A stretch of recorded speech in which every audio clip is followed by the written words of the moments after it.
Derek Vance had only wanted a cheap ship. The dealer on Ganymede Station was shady, the kind of man who looked like he owed more debts than he could ever repay. But the ship?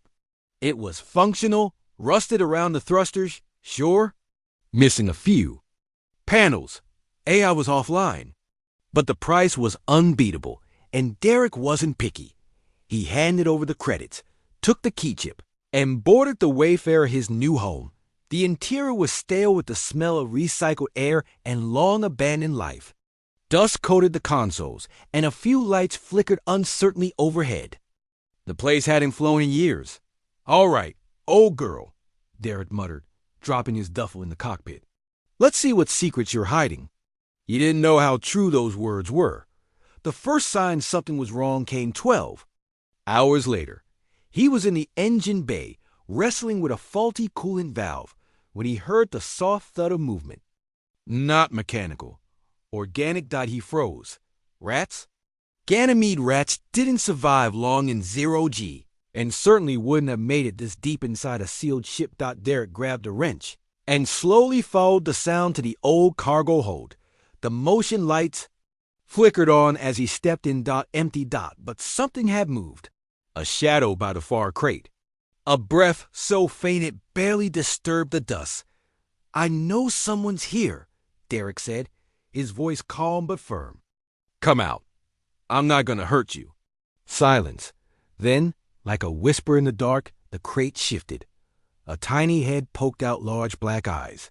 Silver blue skin, long ears folded back in fear. A child. Derek blinked. The child blinked back. And then, before he could even move, a larger figure surged forward, lean, fast, protective. A tall alien female, same skin tone as the child, stood between Derek and her young. Her body trembled, but her eyes were fierce. "Easy," Derek said. "Hands raised. I'm not here to hurt you." The alien mother didn't respond, but her stance didn't change either. Then the child spoke a chirping, melodic series of tones. The mother hesitated, then nodded once. In halting, broken English, she finally spoke. "Please. No harm. We hide. We not fight."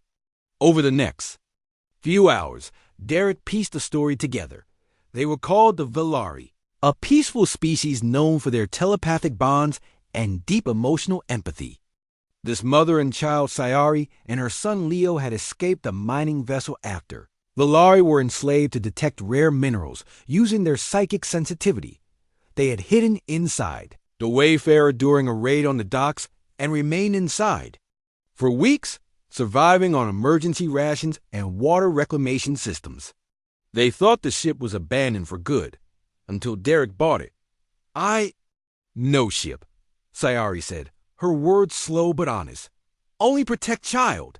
Derek looked at her this fragile but fierce mother, eyes full of fear and love, and made his decision. "You don't have to hide anymore," he said. "This ship's mine now, which means you're safe." Derek rerouted the food dispensers, upgraded the medical bay, restored the AI core, but kept it mute so it wouldn't scare the boy. Leo was curious, dangerously so. He poked at everything, mimicked Derek's speech, and one day accidentally reversed the gravity in the kitchen. Sayari apologized over and over, but Derek just laughed. "No harm done," he said, wiping oatmeal off the ceiling. "Kid's got spirit." In return, the Velari helped him in ways he hadn't expected.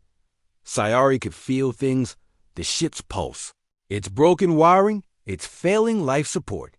She guided Derek to fix systems even the diagnostic tools missed. And Leo somehow stabilized the ship's jump core just by being near it. They resonate with the energy fields, Derek realized. They're more than passengers.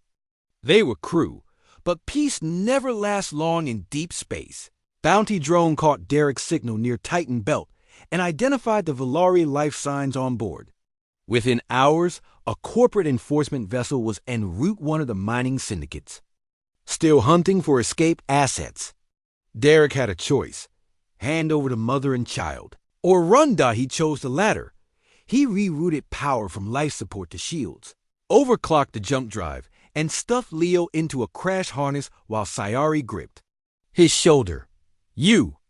No much risk for us," she said. "You're not cargo," Derek growled. "You're family." The ship took 3 hits before it jumped. They landed near the Glee's frontier, barely held together, fuel almost gone. But they were free. Sayari wept in silence. Leo slept, curled against Derek's side, and Derek looked out the viewport at a distant star, smiling. He thought he was just buying a ship. Instead, he bought a future.